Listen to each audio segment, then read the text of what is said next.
इस मूवी की शुरुआत में हमें माँ बेटी को दिखाया जाता है। बेटे का नाम क्रिस और माँ का नाम सारा होता है। क्रिस को अभी एक स्पाइडर दिखाई देता है जिससे वो डर जाता है। सारा उसको जार में पकड़ कर बाहर ले आती है।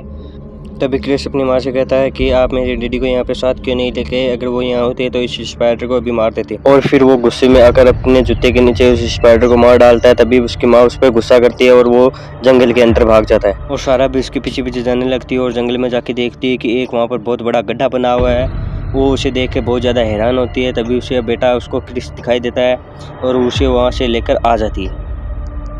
उसी रात सारा अपने कमरे में सो रही हुई थी। तभी उसे अजीब सी आवाज़ें सुनाई देती है और उसे देखने के लिए बाहर जाती है, लेकिन उसे पता चलता है कि घर का दरवाज़ा भी खुला है और क्रिस भी घर पर नहीं है। ये सब देख के सारा बहुत ज़्यादा डर जाती है और अपने बेटे को ढूंढने के लिए जंगल में जाती है, लेकिन क्रिस उसको वहाँ पर भी नहीं मिलता। और वो जल्दी से भागकर अपने घर आती है और पुलिस को फ़ोन करने लगती है। तभी वो पीछे मुड़कर देखती है तो क्रिस उसके पीछे ही खड़ा था। उसी दौरान सारा नोटिस करती है कि उसका बेटा कुछ अजीब लग रहा है। और सुबह जाकर सारा अपने डॉक्टर से मिलती है क्योंकि वो एक डिप्रेशन के मरीज है, क्योंकि उसका पति उससे पहले बहुत ज़्यादा मारा करता था, जिसके कारण वो डिप्रेशन का शिकार हो गई। और वापस घर जाते समय वो अपनी बेटी को भी अपने साथ लेकर जाती है और रास्ते में जाते जाते उसे एक बूढ़ी औरत दिखाई देती है जो कि काफ़ी अजीब थी। और उसका पति भी उसके पास आता है और सारा और आपस में बातचीत करने लगते हैं। लेकिन तभी बूढ़ी औरत गाड़ी के पास जाती है और क्रिस को घूरने लगती है। फिर देर तक क्रिस को घूरने के बाद वो शीशे पर अपने दोनों हाथों को मारते हैं और कहती है कि ये क्रिस नहीं है, सारा का बेटा क्रिस नहीं हो सकता। और फिर अपने सिर को गाड़ी के शीशे पर दे मारती है। ये सब देखकर सारा को बहुत अजीब लगता है और उसका पति उसको पकड़कर ले जाता है और वो क्रिस को लेकर अपने घर वापस आ जाती है। और वो अगले दिन उस बूढ़ी औरत से मिलने जाती है तो उसे पता चलता है कि किसी ने उस बूढ़ी औरत को बहुत बुरी तरह से मार दिया और उसका सर जमीन में दबा हुआ है। और फिर वो उस बूढ़ी औरत के कमरे के अंदर जाती है तो उसे दिखाई देता है कि चारों ओर काले कलर के कपड़े ढके हुए हैं। और फिर वो उसके पति से जाके मिलती है तो उसका पति उसे बताता है कि मेरी पत्नी में एक खास किस्म की ताकत थी कि वो किसी का भी साया देकर उसके बारे में बता सकती थी कि वो कैसा है।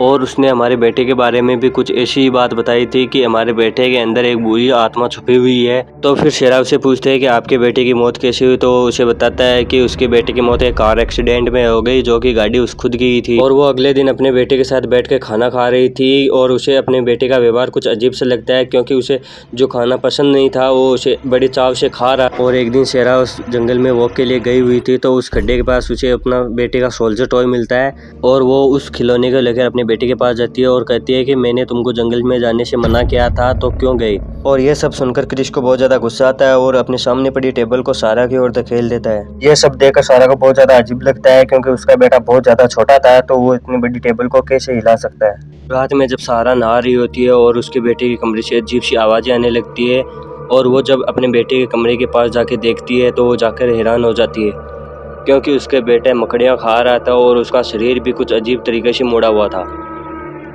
और सारा सुबह क्रिस को डॉक्टर के पास लेके जाती है और डॉक्टर उसका चेकअप करके बताता है कि वो बिल्कुल ठीक है, उसको कुछ भी नहीं हुआ है। अब सारा ने अपने बेटे के कमरे में कैमरास को फिट कर दिया था और जब वो कैमरे के वीडियो को देखती है तो वो देखकर हैरान हो जाती है और उसे पक्का यकीन हो जाता है कि मेरा बेटा क्रिस नहीं है।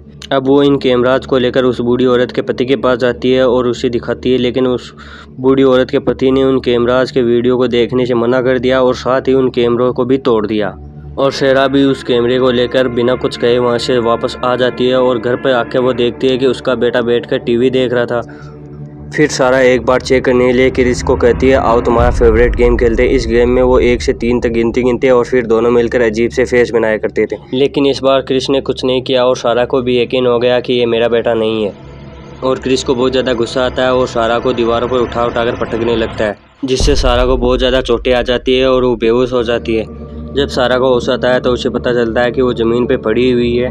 जब सारा को होश आता है तो उसे पता चलता है कि जो क्रिस के रूप में जो शैतान था वो खड्डा खोद रहा है और वो उसे घसीट कर उसके मुंह को उस ज़मीन में दबा देता है। और यहाँ पे हमें पता चलता है कि उस बूढ़ी औरत को भी इसी शैतान ने मारा था, क्योंकि वो बूढ़ी औरत क्रिस की असलियत जान चुकी थी, इसलिए उसे भी मार डाला। शेरा को दफनाने के बाद वो बुरी ताकत भी बेहोश हो जाता है क्योंकि शेरा ने खाने में बेहोशी की दवा मिला दी थी। अब शेरा बचकर किसी तरह शैतानी ताकत को घसीट कर घर के अंदर ले जाती है और आईने में वो शैतानी ताकत का चेहरा देखती है। वो उसे देखकर एकदम से डर जाती है क्योंकि वो एक डीमन का चेहरा था। अब डीमन भी धीरे धीरे जाग रहा था और उसने शेरा पर फिर से हमला कर दिया, लेकिन जैसे तैसे शेरा बचकर उसे कमरे के अंदर बंद कर देती और वो भागकर उस जंगल के अंदर जाती है और उस खड्डे के अंदर जाने का फैसला करती है क्योंकि उसे लग रहा था कि उसका बेटा खड्डे के अंदर ही होगा।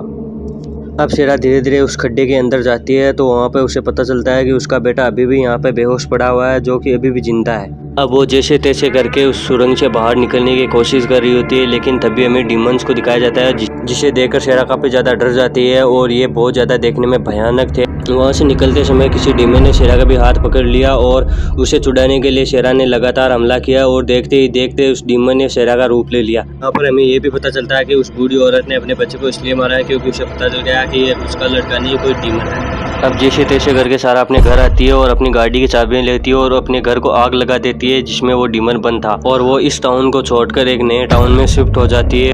कुछ दिन बाद में हमें सारा को दिखाया जाता है जो चुपके से अपने बेटे की तस्वीरें ले रही थी, और साथ ही हमें ये भी दिखाया जाता है कि उसने अपने घर में चारों ओर शीशे ही शीशे लगा दिए हैं।